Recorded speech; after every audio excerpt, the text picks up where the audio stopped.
All right, welcome back to the Mansdem. Once again, it's the Herb, and I am lucky enough to again hook up with Jesus Noir. Henley, welcome back. Thank you. All right, so as you notice, got a haircut from the show earlier. It was well overdue, but it is the same day. We're still here, December 7th, 2019.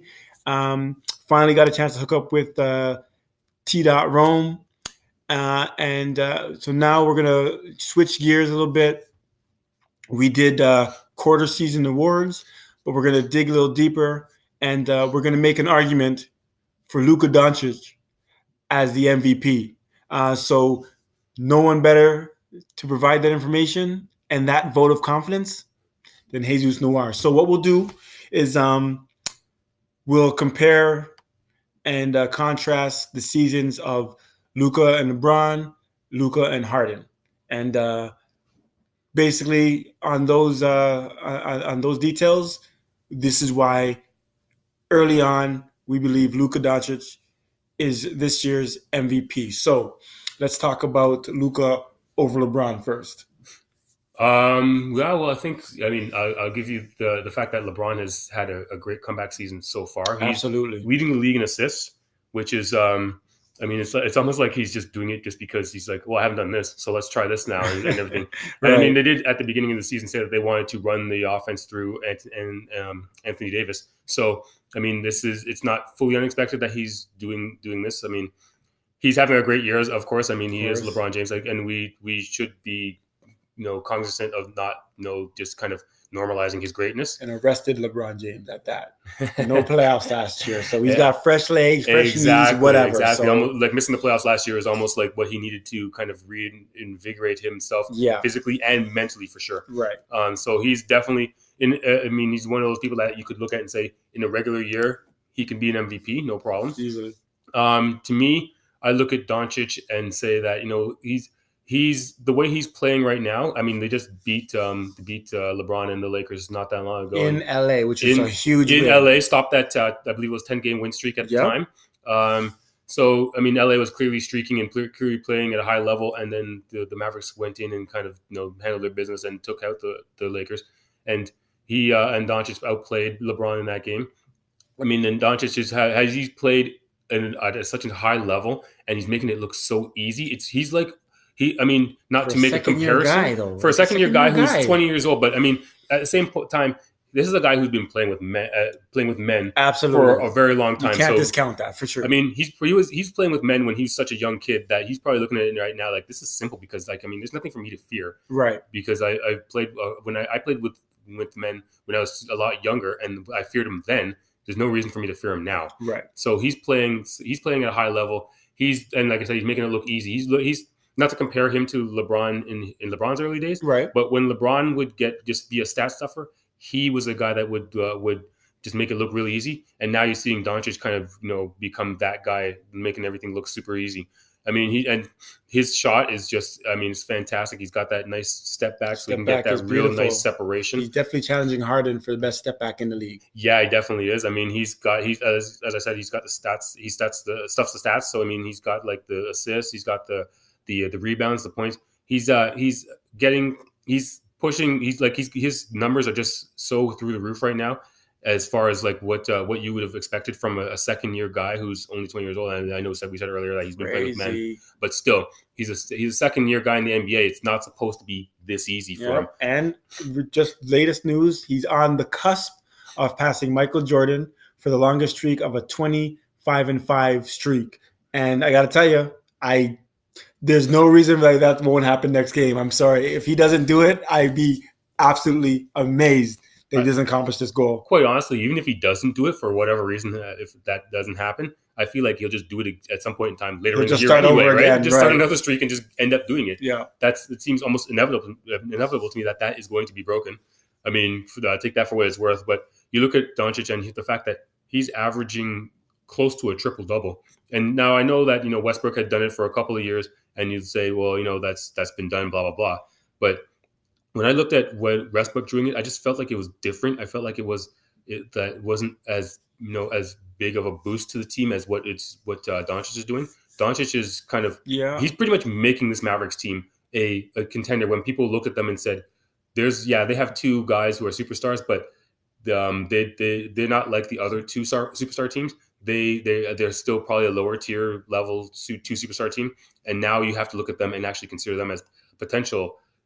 They can make do some serious damage in the playoffs. And I look at that, the fact that they can do that as pretty much that what Doncic is doing. So, and for that case, I would say that he is a strong MVP candidate, and more so than LeBron James, but just a little bit. I mean, LeBron's still up there. And just drawing a comparison between Doncic and Westbrook, I believe that, again, they're doing similar things, but the Mavericks are winning at a better clip than Westbrook was with the Thunder. It was amazing for what he's done over the last 3 years, averaging triple doubles and whatnot. But the winning percentage wasn't very impressive. You were just about getting 50 wins or just under.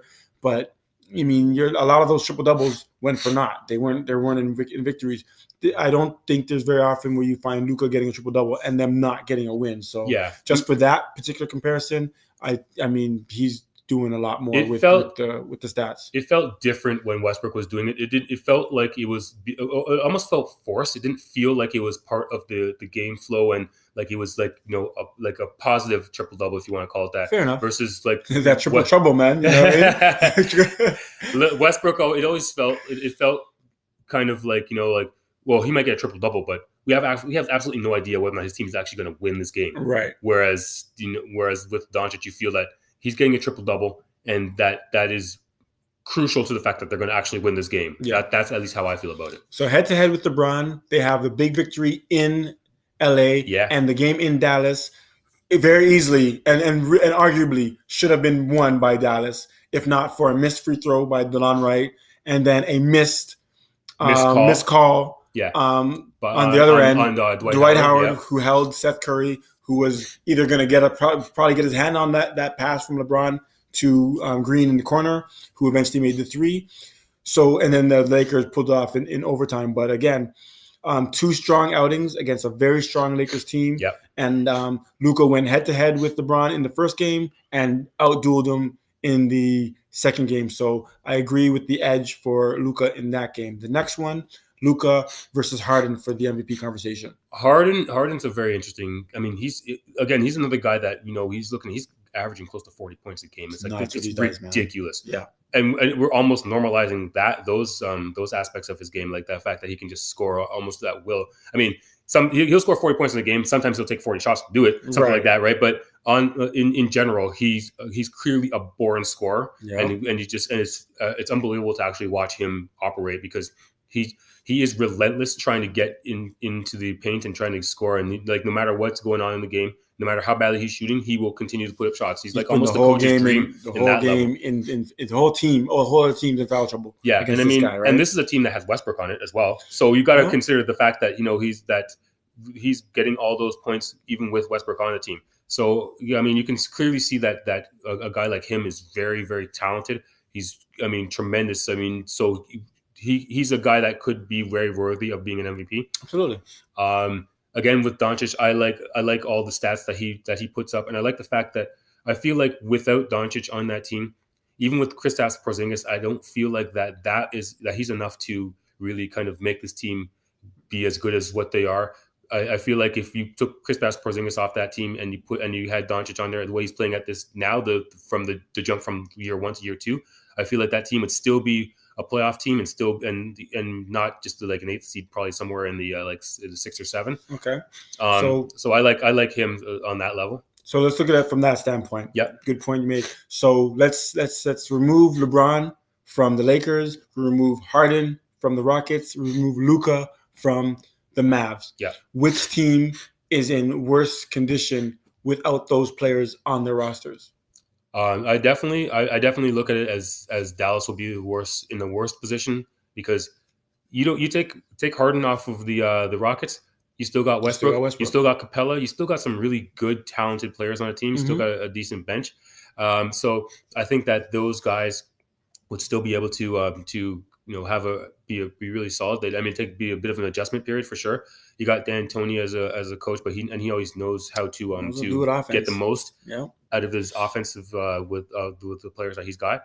So I feel like with Harden that you take him off that team, that they're still going to be a fairly decent team. Okay, and how about the Lakers though? How do the Lakers look? Lakers got Anthony Davis is one of the top 5 players in the league probably. Yeah. So I mean, with him again, with LeBron not there, it's a bit of an adjustment period. But even with they got Kuzma, they got some more time, see more minutes, see more shots. So yeah, exactly. So I mean, I think LeBron obviously puts them over the edge, and I mean, I have them as the team that I think is going to win the title this year. Okay. But I still think that they're going to be a solid team without LeBron. But with the Mavericks, I think that I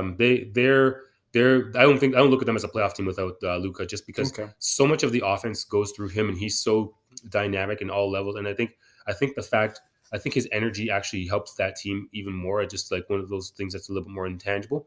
But I think just with the Luka mania or whatever that confidence, man, that confidence definitely runs through the rest of the team. Like he really pulls them through a lot of things because he has such a belief in himself. Yeah, and they just trust him so much. Absolutely. To either get them the ball, or make the right play.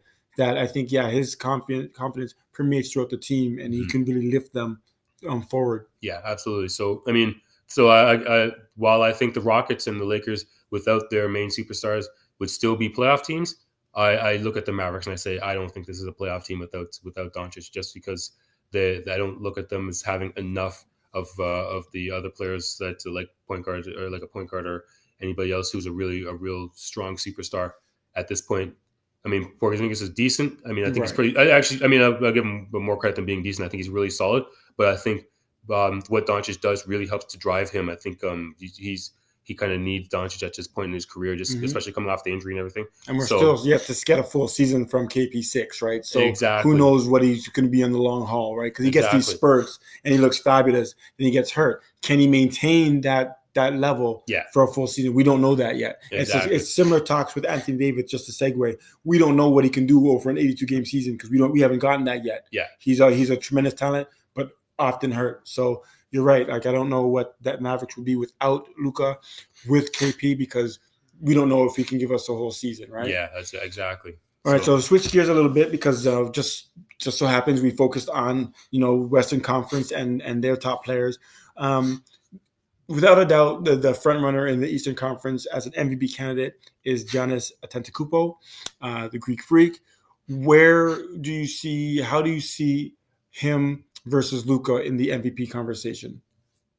Quite honestly, man, that's neck and neck. And I mean, I wouldn't argue with either guy is chosen as an MVP. Mm-hmm. I think what Antetokounmpo is doing right now, they're on a 14-game winning streak. And they just dismantled the Clippers. Absolutely, we were just talking about that, before we started the show here, and it was a close game for most of the first quarter, and then just the wheels fell off. Yeah, and it was a rout. Yeah. I mean, Antetokounmpo, he was one of the top defensive players last year. He's one of the top defensive players this year. He's obviously one of the top offensive players. Another guy who's a huge stat stuffer. I mean, he can just I look at his numbers every night, and what I see typically is 35, 16, and like 5 assists, things like that, right?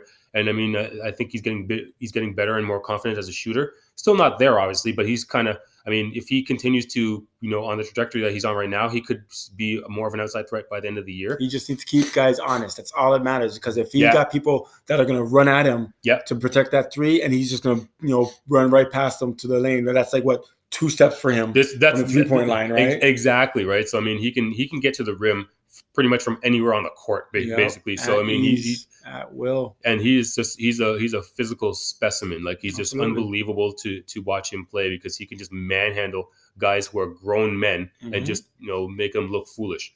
Like that one particular dunk, I never saw one against Randall, where he just. Yeah. I mean, Randall's a good player in this league. He's a big guy. He's a big dude too. He's a big, strong dude, and he made him look like a child. Yeah. So I mean. He's what he's doing right now in this league. It's crazy, and I mean his trajectory as far as what his talent is going to allow him to do is there's no limit to what he can do. Yeah. He turned 25 yesterday, right?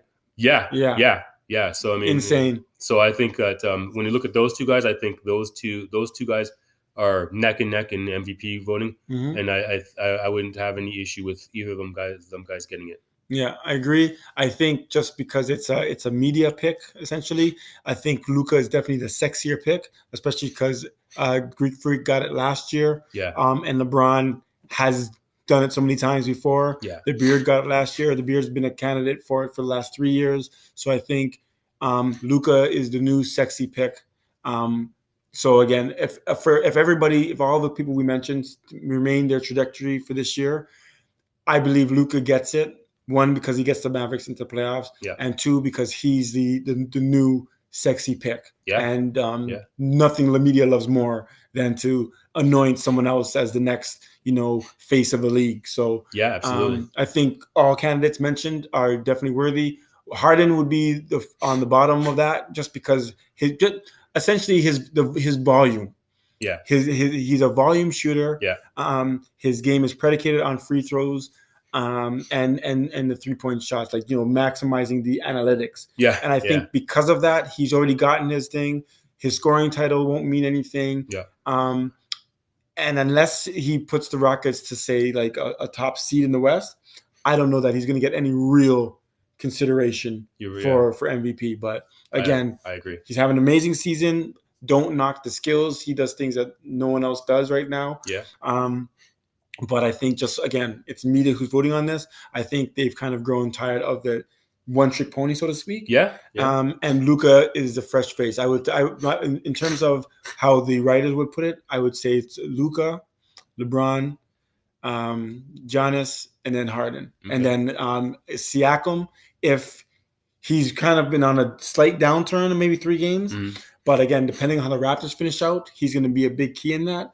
That will then heighten his MVP profile. Mm-hmm. But again, he's also going to be going up for the am I most improved player? Yeah. So who knows?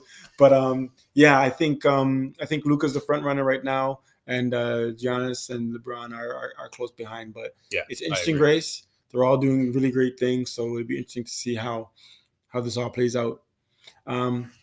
Just a quarter way through the season. It's been fun so far. Thanks for tuning in. As usual, like, subscribe, and share. This has been the Mansdem. I'm your host. It's the Herb. And once again, Jesus Noir. Thanks for joining us. We'll talk soon. Peace out.